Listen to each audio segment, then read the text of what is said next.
আসসালামু আলাইকুম। আশা করছি সবাই ভালো আছেন। ট্যালেন্ট পুল চ্যানেলের নতুন একটি ভিডিওতে আপনাদের সকলকে স্বাগত। প্রাথমিক বৃত্তি পরীক্ষা ২০২৫ অনুষ্ঠিত হবে এপ্রিল ২০২৬-এ। তার পঞ্চম শ্রেণীর বিজ্ঞান ও বাংলাদেশ ও বিশ্ব পরিচয় এই বইয়ের একটি নমুনা প্রশ্ন ও তার উত্তর নিয়ে আজকে আমরা আলোচনা করব। সময় ২ ঘন্টা ৩০ মিনিট, পূর্ণমান ১০০, অর্থাৎ ২ ঘন্টা ৩০ মিনিটের মধ্যে ১০০ নম্বরের পরীক্ষা দিতে হবে। এখানে বিজ্ঞান এবং সমাজ দুইটি বই থেকেই ৫০-৫০ ১০০ নম্বরের পরীক্ষা হবে। তাহলে বিজ্ঞান বিষয় থেকে কি আসবে আমরা দেখি। বিষয় বিজ্ঞান। ১. সঠিক উত্তরটি উত্তরপত্রে লিখো। এখানে মোট ৫টি প্রশ্নের উত্তর করতে হবে। প্রতিটিতে ১ নম্বর করে, ৫টির জন্য থাকবে ৫ নম্বর। ইনবক্স এবং কমেন্টে পাওয়া অনেক অনুরোধে সম্মান জানাতেই অবশেষে শুরু হচ্ছে আমাদের প্রথম অনলাইন গাইডিং ব্যাচ। ইউটিউব ভিডিওতে শেখা যায় ঠিকই, কিন্তু সরাসরি প্রশ্ন করার সুযোগ থাকে না। তাই আপনাদের বাচ্চাদের ছোট ছোট সব সমস্যার সমাধান আর জিজ্ঞাসার উত্তর দিতেই লাইভ ক্লাসের এই উদ্যোগ। রেজিস্ট্রেশন লিঙ্ক প্রতিটা ভিডিওর ডেসক্রিপশনে থাকবে। লিঙ্কে গিয়ে ফর্ম পূরণ করে নিতে পারেন। তারপরে আমরাই যোগাযোগ করব। ১. কোনটি পানির প্রাকৃতিক উৎস? দিঘি, নলকূপ, বৃষ্টি, পুকুর। তাহলে উত্তর কি হবে? বৃষ্টি। উত্তরপত্রে শুধু ১ দাগ দিয়ে গ দিয়ে বৃষ্টি লিখে দিবে। আমি এখানে বোঝার সুবিধার্থে এটা একটু কালার চেঞ্জ করে দিয়েছি, যে এর উত্তর যেটা হবে সেটা একটু নীল কালার করে দিয়েছি। ২. পানি বিশুদ্ধকরণের রাসায়নিক পদার্থ কোনটি? ক. ফিটকিরি। ৩. গাছপালা পোড়ানোর ফলে কি উৎপন্ন হয়? উত্তর হবে খ. ধোঁয়া। ৪.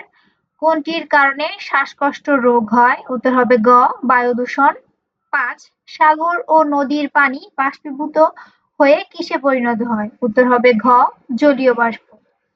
এর উত্তর আমরা কিভাবে লিখবো? আমি এখানে লিখে দিয়েছি, দেখো। ১ নং প্রশ্নের উত্তর এভাবে লিখে ১ দাগে কি হবে? গ. বৃষ্টি। ২ দাগের উত্তর হবে ক. ফিটকিরি। ৩ দাগের উত্তর হবে খ. ধোঁয়া। ৪ দাগের উত্তর গ. বায়ু দূষণ। ৫ দাগের উত্তর ঘ. জলীয় বাষ্প। আমি যেভাবে লিখেছি উত্তরপত্রে সুন্দর করে এভাবে লিখে দিবে। ২ দাগে আসবে সঠিক শব্দ দিয়ে শূন্যস্থান পূরণ করে উত্তরপত্রে লিখো। এখানেও ৫টি থাকবে, প্রতিটিতে ১ নম্বর করে, ৫টির জন্য ৫ নম্বর। উদ্ভিদ তার বীজের বিস্তরণের জন্য ড্যাশের উপর নির্ভরশীল। খ. বায়ু দূষণের ফলে পৃথিবী ড্যাশ ক্রমশ বৃদ্ধি পাচ্ছে। গ. প্রাণীদেহে পানি খাদ্য ড্যাশ সাহায্য করে। ঘ. বাতাসে জলীয় বাষ্প ড্যাশ হয়ে পানিতে পরিণত হয় ও জীবের জন্য ড্যাশ খুব গুরুত্বপূর্ণ। তাহলে এর উত্তর আমরা কিভাবে লিখব? ২ নং প্রশ্নের উত্তর। উদ্ভিদ তার বীজের বিস্তরণের জন্য প্রাণীর উপর নির্ভরশীল। খ. বায়ু দূষণের ফলে পৃথিবীর উষ্ণতা ক্রমশ বৃদ্ধি পাচ্ছে। গ. প্রাণীদেহে পানি খাদ্যকে পরিপাকে সাহায্য করে। ঘ. বাতাসে জলীয় বাষ্প ঘনীভূত হয়ে পানিতে পরিণত হয়। অর্থাৎ যেখানে শূন্যস্থান ছিল সেখানে আমরা পূরণ করে দিয়েছি, এবং সেটা বোঝার জন্য একটু নিচে ড্যাশ দিয়ে এবং এটার কালার একটু মোটা কালি দিয়ে লিখে দিয়েছি আর কি। ও জীবের জন্য পরিবেশ খুব গুরুত্বপূর্ণ। তাহলে এখানে হতে হবে পরিবেশ। ঠিক আছে? তবে সুন্দর করে শূন্যস্থান পূরণ করতে হবে। দেখতে হবে যে উত্তরটুক লিখেছো তার বানান যেন কোনো মতে ভুল না যায়। ৩ দাগে আসবে নিচের প্রশ্নগুলোর উত্তর সংক্ষেপে উত্তরপত্রে লিখো। এখানে মোট ৮টি প্রশ্নের উত্তর লিখতে হবে, প্রতিটিতে ২ নম্বর করে, ৮ দুগুণী ১৬ নম্বর। যে প্রশ্নগুলো থাকবে একটাও কিন্তু বাদ দেওয়া যাবে না, প্রতিটি প্রশ্নের উত্তরই করতে হবে। ক. মানুষের জীবনে বায়ু, মাটি ও পানির প্রয়োজনীয়তা ৩টি বাক্য লিখো। তাহলে এখানে আমরা কি লিখতে পারি? কর উত্তর। মানুষের জীবনে বায়ু, মাটি ও পানি প্রয়োজনীয়তা। মানুষ শ্বাসকার্যের জন্য বায়ু থেকে অক্সিজেন গ্রহণ করে, ফসল উৎপাদনের জন্য মাটির উপর নির্ভর করে এবং তৃষ্ণা নিবারণের জন্য এবং রান্নার কাজে পানি ব্যবহার করে। ঠিক আছে? খ দাগে উদ্ভিদের ৩টি বৈশিষ্ট্য লিখো। তাহলে এটা আমরা কি লিখতে পারি? উদ্ভিদের ৩টি বৈশিষ্ট্য। ১. উদ্ভিদ নিজের খাদ্য নিজেই তৈরি করতে পারে। ২. উদ্ভিদের দেহ মূল, কাণ্ড এবং পাতায় বিভক্ত। ৩. উদ্ভিদ সাধারণত এক স্থান থেকে অন্য স্থানে চলাচল করতে পারে না। খ. খাদ্যজাল কি? তাহলে আমরা লিখতে পারি কোনো বাস্তু সংস্থানের অনেকগুলো খাদ্য শৃঙ্খল একত্রে মিলে যে জালের মতো গঠন তৈরি করে তাকে খাদ্যজাল বলে। একটি খাদ্যজালে একাধিক খাদ্য শৃঙ্খল থাকতে পারে।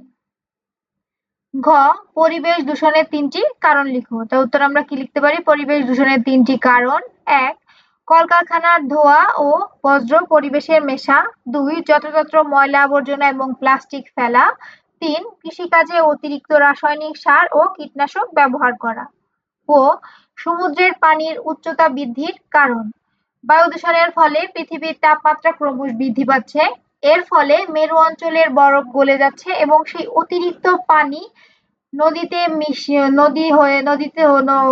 নদী হয়ে সমুদ্রে মিশছে, যার ফলে সমুদ্রের পানির উচ্চতা বেড়ে যাচ্ছে। চ, উচ্চ স্বরে গান বাজানোর ফলে ৩টি সমস্যার উল্লেখ করো। ১, শ্রবণ শক্তি হ্রাস পাওয়া বা কানে কম শোনা। ২, উচ্চ রক্তচাপ ও মাথা ব্যথা সৃষ্টি হওয়া। ৩, পড়াশোনা ও ঘুমের ব্যাঘাত ঘটা। ছ, পানির উৎস কয়টি ও কি কি? উত্তর হবে পানির উৎস ২ প্রকার। ১, প্রাকৃতিক উৎস যেমন বৃষ্টি, নদী, সাগর ইত্যাদি। আর ২, মানুষের তৈরি উৎস পুকুর, কূপ, নলকূপ, বাঁধ ইত্যাদি। বর্গীয় জ, প্রাণীর কেন পানি প্রয়োজন? প্রাণীর বেঁচে থাকার জন্য পানি অপরিহার্য, কারণ দেহের বিভিন্ন অংশের পুষ্টি উপাদান পরিবহনে, খাদ্য পরিপাকে এবং শরীরের তাপমাত্রা স্বাভাবিক রাখতে পানির প্রয়োজন। এবার সুন্দর করে প্রশ্নগুলোর উত্তর লিখবে। ৪ দাগে কি আসবে আমরা দেখি। নিচের প্রশ্নগুলোর উত্তর উত্তরপত্রে লিখো। এখানে ৪টি প্রশ্নের উত্তর লিখতে হবে, প্রতিটিতে ৬ নম্বর করে। ৪, ৬, ২৪। ক, বেঁচে থাকার জন্য মানুষ নির্ভর করে এমন ৩টি বস্তুর নাম লিখো। জীব কিভাবে জড়ের উপর নির্ভরশীল এ সম্পর্কে 3টি বাক্য লিখো। তাহলে আমরা উত্তর কিভাবে লিখবো? ৪ নং প্রশ্নের উত্তর ক, বেঁচে থাকার জন্য প্রয়োজনীয় জড়বস্তু ও নির্ভরশীলতা। মানুষ বেঁচে থাকার জন্য নির্ভর করে এমন 3টি জড়বস্তুর নাম হলো বায়ু, পানি এবং মাটি। জীব যেভাবে, এরপরে প্রশ্ন হচ্ছে জীব যেভাবে জড়ের উপর নির্ভর করে। ১, উদ্ভিদ সূর্যের আলো, পানি ও বায়ু, কার্বন ডাই অক্সাইড ব্যবহার করে নিজের খাদ্য নিজে তৈরি করে। ২, মানুষ সহ সকল প্রাণী শ্বাসকার্যের জন্য বায়ুর অক্সিজেন এবং তৃষ্ণা নিবারণের জন্য পানির উপর সরাসরি নির্ভরশীল। ৩, অনেক জীব যেমন কেঁচো, ইঁদুর ও বিভিন্ন পোকামাকড় মাটিকে তাদের আবাসস্থল হিসেবে ব্যবহার করে। এভাবে জীব জড়ের উপর নির্ভরশীল। খতে কি বলেছে? খাদ্য শৃঙ্খল কি? কিভাবে খাদ্য শৃঙ্খলের মাধ্যমে সৌরশক্তি জীবে সঞ্চারিত হয় তার 3টি বাক্য লিখুন। খর উত্তর, খাদ্য শৃঙ্খল ও সৌরশক্তি সঞ্চালন। খাদ্য শৃঙ্খল বাস্তু সংস্থানে উদ্ভিদ থেকে প্রাণীতে শক্তি প্রবাহের যে ধারাবাহিক প্রক্রিয়া তাকে খাদ্য শৃঙ্খল বলে। সৌরশক্তি সঞ্চালন। ১, সবুজ উদ্ভিদ সূর্যের আলো ব্যবহার করে তাদের শ্লোক সংশ্লেষণ প্রক্রিয়ায় খাদ্য তৈরি করে এবং সৌরশক্তিকে রাসায়নিক শক্তিতে রূপান্তর করে। ২, তৃণভোজী প্রাণী যেমন ঘাস ফড়িং এই উদ্ভিদ খেয়ে সৌরশক্তি নিজের দেহে গ্রহণ করে। ৩, মাংসপেশী প্রাণী যেমন ব্যাঙ বা সাপ যখন সেই তৃণভোজীকে খায় তখন শক্তি ধারাবাহিকভাবে এক জীব থেকে অন্য জীবে সঞ্চারিত হয়। ৩ নম্বর প্রশ্ন, পরিবেশ দূষণ কাকে বলে? পরিবেশ দূষণের 4টি প্রভাব লিখো। উত্তর, পরিবেশ দূষণের প্রভাব। পরিবেশ দূষণ পরিবেশের উপাদান যেমন বায়ু, মাটি, পানি ক্ষতিকর পরিবর্তনে যা জীবনের জন্য হুমকি হয়ে দাঁড়ায় তাকে পরিবেশ দূষণ বলে। পরিবেশ দূষণের 4টি প্রভাব। ১, মানুষের ক্যান্সার, চর্মরোগ ও শ্বাসকষ্টের মতো বিভিন্ন মারাত্মক রোগ হয়। ২, পৃথিবীর গড় তাপমাত্রা ক্রমশ বৃদ্ধি পায় যাকে গ্লোবাল ওয়ার্মিং বলা হয়। ৩, অনেক জীব বা পশু পাখির আবাসস্থল ধ্বংস হয় এবং তারা বিলুপ্ত হয়ে যায়। ৪, হিমবাহ গলে সমুদ্রের পানির উচ্চতা বেড়ে যায় ফলে নিচু এলাকা প্লাবিত হওয়ার ঝুঁকি তৈরি হয়। ঘ, পানিচক্র কিভাবে সংঘটিত হয়? গ্লাসে বরফ রাখলে গ্লাসের বাইরের পৃষ্ঠে বিন্দু বিন্দু পানি জমে কেন? ঘর উত্তর, পানিচক্র প্রক্রিয়া সূর্যতাপে সাগর ও নদীর পানি বাষ্পীভূত হয়ে জলীয় বাষ্পে পরিণত হয়। এই বাষ্প উপরে উঠে ঠান্ডা ও ঘনীভূত হয়ে মেঘ তৈরি করে। মেঘের পানিকণাগুলো বড় হয়ে বৃষ্টি হিসেবে আবার ভূপৃষ্ঠে ফিরে আসে। এভাবে পানির যে চক্রাকার আবর্তন তাকেই পানিচক্র বলে। গ্লাসের বাইরে পানি জমার কারণ। গ্লাসে বরফ রাখলে গ্লাসের গা খুব ঠান্ডা হয়ে যায়। এর ফলে বাতাসের জলীয় বাষ্প যখন গ্লাসের ঠান্ডা গায়ের সংস্পর্শে আসে তখন তা তাপ হারিয়ে ঘনীভূত হয়ে তরল পানিতে পরিণত হয়। এ কারণেই গ্লাসের বাইরের পৃষ্ঠে বিন্দু বিন্দু পানি জমে। এ হচ্ছে বিজ্ঞানের 50 নম্বর। এরপরে বিষয় বাংলাদেশ ও বিশ্ব পরিচয়। এর থেকেও আসবে 50 নম্বরের পরীক্ষা। এক দাগে আসবে সঠিক উত্তর উত্তরপত্রে লিখো। এখানে 5টি প্রশ্ন থাকবে, প্রতিটিতে 1 নম্বর করে, 5টির জন্য 5 নম্বর। ক মহাস্থানগড় কোন জেলায় অবস্থিত? তাহলে আমরা 1 নং প্রশ্নের উত্তর লিখে কি লিখব? গ বগুড়া। 2 ময়নামতি কোন সভ্যতার অন্যতম কেন্দ্র ছিল? খ্রিস্টান, বৌদ্ধ, মুসলিম নাকি শিখ? উত্তর কি হবে? বৌদ্ধ। তাহলে 2 দিয়ে খ লিখে বৌদ্ধ লিখব। 3 বাংলার শেষ স্বাধীন নবাব কে ছিল? উত্তর হবে গ সিরাজউদ্দৌলা। 4 ভারতীয় মুসলিম লীগ গঠিত হয় 1906 সালে। 5 1971 সালে কত তারিখে মুক্তিযুদ্ধ শুরু হয়? উত্তর হবে 26শে মার্চ। খ তাহলে আমরা 1 নং প্রশ্নের উত্তর লিখে এভাবে কিভাবে উত্তর লিখবো, আমি যেভাবে লিখেছি এভাবে সুন্দর করে উত্তরগুলো লিখবে। অবশ্যই সম্পূর্ণ বই ভালো করে পড়তে হবে এবং প্রশ্ন কেমন আসবে এবং উত্তর কিভাবে লিখতে হবে সেই ধারণা আশা করছি এই ভিডিওর মাধ্যমে পেয়ে যাবে। 2 দাগ সঠিক শব্দ দিয়ে শূন্যস্থান পূরণ করো। এখানেও 5টি থাকবে, প্রতিটিতে 1 নম্বর করে, 5টির জন্য 5 নম্বর। ক মহাস্থানগড় ড্যাশ নদীর তীরে অবস্থিত? উত্তর হবে এভাবে লিখবে মহাস্থানগড় করতোয়া নদীর তীরে অবস্থিত। খ মীর জাফরের বিশ্বাসঘাতকতার কারণে নবাব ড্যাশ হন? উত্তর হবে পরাজিত হন। গ প্রতি বছর 16ই ডিসেম্বর আমরা বিজয় দিবস পালন করি। ঘ বাংলাদেশ একটি কৃষি প্রধান দেশ। ও সকলের জন্য বাসস্থান নিশ্চিত করা সরকারের জন্য অনেক কঠিন। এভাবে সুন্দর করে শূন্যস্থান পূরণ করতে হবে এবং যে শূন্যস্থানে যে শব্দটা লিখলে অবশ্যই খেয়াল রাখতে হবে সেটার বানান যেন কোনোভাবে ভুল না যায়, তাহলে কিন্তু নম্বর কেটে নেবে। 3 দাগে নিচের প্রশ্নগুলোর উত্তর সংক্ষেপে উত্তরপত্রে লিখো। এখানে 8টি প্রশ্ন থাকবে, প্রতিটিতে 2 নম্বর করে, 8 2 16 নম্বর। ক মহাস্থানগড়ে প্রাপ্ত 3টি নিদর্শনের নাম লিখো। উত্তর হবে 3 নং প্রশ্নের উত্তর ক মহাস্থানগড়ে প্রাপ্ত 3টি নিদর্শন। 1 খোদাই করা পাথর, 2 পোড়ামাটির ফলক ও অলংকার, 3 প্রাচীন মুদ্রা ও লিপি। খ সোনারগাঁও কেন বিখ্যাত? উত্তর আমরা লিখব সোনারগাঁও বিখ্যাত হওয়ার কারণ সোনারগাঁও মধ্যযুগে সুলতানি আমলের বাংলার রাজধানী ছিল। এটি বিশ্বখ্যাত মসলিন কাপড় তৈরির কেন্দ্র এবং গুরুত্বপূর্ণ বাণিজ্যিক বন্দর হিসেবে সারা বিশ্বে পরিচিত ছিল। গ সিপাহী বিদ্রোহে বাংলার ভূমিকা কি ছিল? আমরা উত্তর লিখব সিপাহী বিদ্রোহে বাংলার ভূমিকা। 1857 সালে সিপাহী বিদ্রোহের সূচনা হয়েছিল বাংলার ব্যারাকপুর সেনানিবাস থেকে। মঙ্গল পাণ্ডের নেতৃত্বে এই বিদ্রোহ বাংলার সাধারণ মানুষ ও সিপাহীরা ব্রিটিশ শাসনের বিরুদ্ধে ঐক্যবদ্ধ হয়ে প্রতিরোধ গড়ে তুলেছিল। তারপরে ঘতে আছে পলাশীর যুদ্ধে নবাব সিরাজউদ্দৌলার পরাজয়ের কারণ। তাহলে আমরা কি লিখব? নবাবের প্রধান সেনাপতি মীর জাফরের বিশ্বাসঘাতকতার কারণে নবাব পরাজিত হয়। যুদ্ধের ময়দানে মীর জাফরের অধীনে থাকা বিশাল সৈন্যবাহিনী কোনো যুদ্ধে অংশ না নিয়ে নিষ্ক্রিয়ভাবে দাঁড়িয়েছিল। ও ব্রিটিশ বিরোধী 3টি আন্দোলনের নাম লিখো। তাহলে আমরা লিখব ব্রিটিশ বিরোধী 3টি আন্দোলনের নাম। 1 তিতুমিরের বাঁশের কেল্লার আন্দোলন, 2 নীল বিদ্রোহ, 3 ফকির সন্ন্যাসী বিদ্রোহ। চ মুজিবনগর সরকার কি? উত্তর হবে মুক্তিযুদ্ধ চলাকালীন সময়ে যুদ্ধ সঠিক ও সুশৃঙ্খলভাবে পরিচালিতের জন্য 1971 সালের 10ই এপ্রিল যে অস্থায়ী সরকার গঠন করা হয় তাকে মুজিবনগর সরকার বলে। 17ই এপ্রিল এই সরকার মেহেরপুরের বৈদ্যনাথ তলায় বর্তমান মুজিবনগরে শপথ গ্রহণ করে। 3 জন বীর শ্রেষ্ঠের নাম লিখো। উত্তর হবে 1 ক্যাপ্টেন মহিউদ্দিন জাহাঙ্গীর, 2 ল্যান্স নায়েক নূর মোহাম্মদ শেখ, 3 ইঞ্জিনিয়ার রুম আর্টিফিশিয়ার রুহুল আমিন।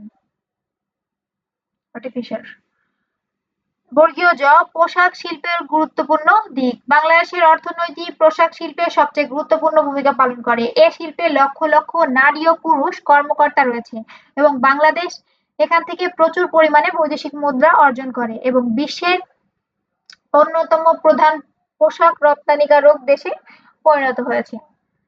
তারপরে ৪ দাগে আসবে বড় প্রশ্ন অর্থাৎ নিচের প্রশ্নগুলোর উত্তরপত্রে লিখো। এখানে ৪টি প্রশ্ন আসবে, প্রতিটিতে ৬ নম্বর করে, ৪-৬ ২৪ নম্বর।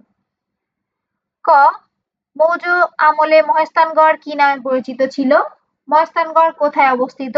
মহেস্থানগড়ের প্রাপ্ত নিদর্শনের নাম লিখো। তাহলে আমরা উত্তর কিভাবে লিখব?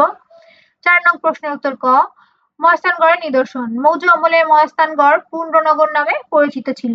এটি বগুড়া শহর থেকে প্রায় ১৩ কিলোমিটার উত্তরে করতোয়া নদীর তীরে অবস্থিত।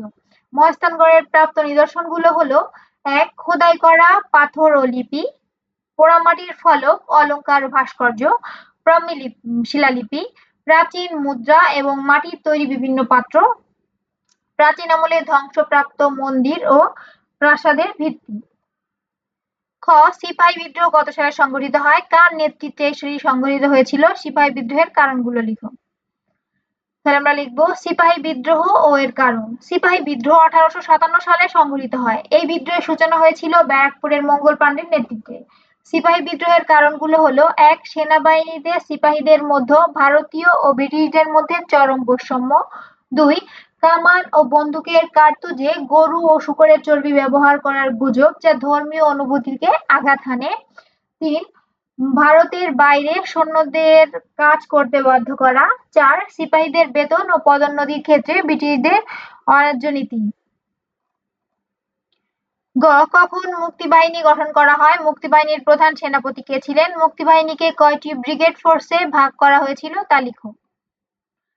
গ মুক্তিবাহিনী এর গঠন। মুক্তিযুদ্ধ চলাকালীন ১৯৭১ সালের ১১ জুলাই মুক্তিবাহিনী গঠন করা হয়। মুক্তিবাহিনীর প্রধান সেনাপতি ছিলেন জেনারেল আতাউল গনি ওসমানী।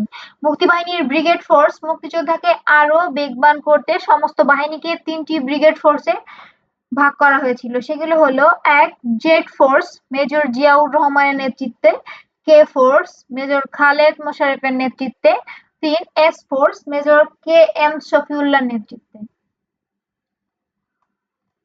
ঘ অ্যাকশন গ্রুপ কি করতে পারে? ৩টি সেক্টরের গেরিলা বাহিনীর জন্য কি নিদর্শন ছিল? মুক্তিযুদ্ধে বিভিন্ন শ্রেণীর পেশার মানুষের অবদান লেখো। আমরা উত্তর কিভাবে লিখতে পারি? গেরিলা বাহিনী ও সর্বস্তরের মানুষের অবদান। অ্যাকশন গ্রুপ এরা শত্রুপক্ষের ওপর সরাসরি আক্রমণ চালাতেন এবং আতর্কিক হামলা করে তাদের ব্যতিব্যস্ত রাখতেন। গেরিলা বাহিনী নির্দেশনা। প্রতিটি সেক্টরের গেরিলা বাহিনীদের জন্য নির্দেশ ছিল: আক্রমণ করো এবং দ্রুত পিছু হটো। মুক্তিযুদ্ধে বিভিন্ন শ্রেণী পেশার মানুষের অবদান। মুক্তিযুদ্ধের দল মত নির্বিশেষে সাধারণ মানুষ ঝাঁপিয়ে পড়েছিল। ছাত্ররা পড়াশোনা ছেড়ে যুদ্ধে যোগ দেয়। কৃষকেরা মুক্তিযোদ্ধাদের খাবার ও আশ্রয় দিয়ে সাহায্য করে। নারীরা মুক্তিযোদ্ধাদের সেবা, তথ্য সরবরাহ এবং সরাসরি অস্ত্র হাতে যুদ্ধ করে। এছাড়াও শিল্পী ও বুদ্ধিজীবীরা তাদের লেখনী ও গানের মাধ্যমে মুক্তিযোদ্ধাদের অনুপ্রেরণা জুগিয়েছিল। মূলত আপামর জনগণের সম্মিলিত প্রচেষ্টায় আমরা স্বাধীনতা অর্জন করি। এভাবে ৪ দাগে ৪টি বড় প্রশ্ন আসবে, প্রতিটিতে ৬ নম্বর করে, ৪-৬ ২৪ নম্বর। এই হচ্ছে মোট বিজ্ঞান এবং বাংলাদেশ ও বিশ্ব পরিচয় ২ বই মিলে মোট ১০০ নম্বরের পরীক্ষা হবে। সম্পূর্ণ বই থেকেই কিন্তু পরীক্ষায় প্রশ্ন আসবে। আশা করছি এই ভিডিওর মাধ্যমে সব পরীক্ষায় কিভাবে প্রশ্ন আসবে এবং উত্তর কিভাবে লিখতে হবে সেই ধারণাটি সকলে ক্লিয়ার হয়েছে। আজ এই পর্যন্তই। আল্লাহ হাফেজ।